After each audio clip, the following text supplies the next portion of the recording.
থাকায় ব্যাহত হচ্ছে আমদানি রপ্তানি কার্যক্রম। এ বিষয়ে বিস্তারিত জানাতে চট্টগ্রাম বন্দর থেকে যুক্ত হচ্ছেন শোয়েব রহমান। শোয়েব, কর্মবিরতিতে বন্দর কেন্দ্রিক ব্যবসা বাণিজ্যে কী ধরনের প্রভাব পড়ছে জানাবেন?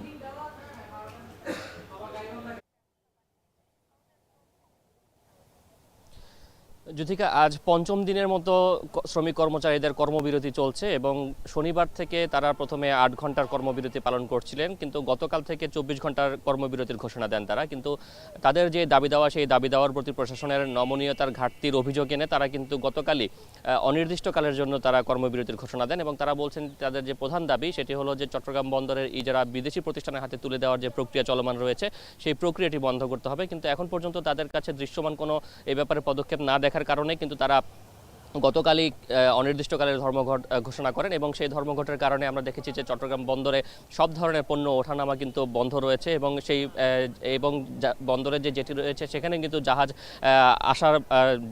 আসছে না, কারণ জাহাজ আনতে হলে সেখানে কিন্তু সেই জাহাজগুলোকে টাগবোটের মাধ্যমে নিয়ে আসতে হয় এবং অন্যান্য যে লজিস্টিক সাপোর্ট দরকার হয় সেখানে ক্যাপ্টেনরা এই কাজে সহযোগিতা করেন, কিন্তু তারাও কিন্তু এই কাজ করছেন না এবং যে কারণে বন্দরে সব ধরনের জাহাজ আসাও কিন্তু বন্ধ রয়েছে।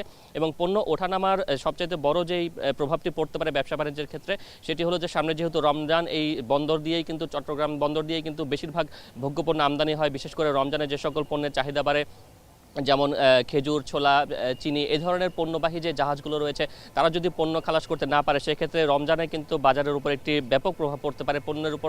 পণ্যের বাজার কিন্তু নিয়ন্ত্রণহীন হয়ে যেতে পারে, এমনটি কিন্তু দাবি করছেন ব্যবসায়ীরা। এবং অন্যদিকে যারা ধর্মঘট পালন করছেন শ্রমিক কর্মচারী, তারা বলছেন যে তাদের কর্মচারীরা কিন্তু বন্দরে উপস্থিত রয়েছেন, কিন্তু তারা তাদের দাবি না মানা পর্যন্ত তারা যেই কার্যক্রম, পণ্য ওঠানামার যে কার্যক্রম, সেই কার্যক্রমে তারা অংশগ্রহণ করবেন এবং তারা এই অভিযোগও করেছেন যে তাদের যারা আন্দোলনের নেতৃত্ব দিচ্ছেন তাদেরকে আন্দোলন শেষ করবার জন্য কিংবা আন্দোলন তুলে ফেলার জন্য নানানভাবে প্রশাসনের পক্ষ থেকে চাপ দেওয়া হচ্ছে। তো সবকিছু মিলিয়ে শ্রমিক কর্মচারীদের অনড় অবস্থানের কারণে কার্যত অচল হয়ে পড়েছে চট্টগ্রাম বন্দর এবং এর প্রভাব ব্যবসা বাণিজ্যে পড়বে বলে মনে করছেন ব্যবসায়ীরা। যুথিকা।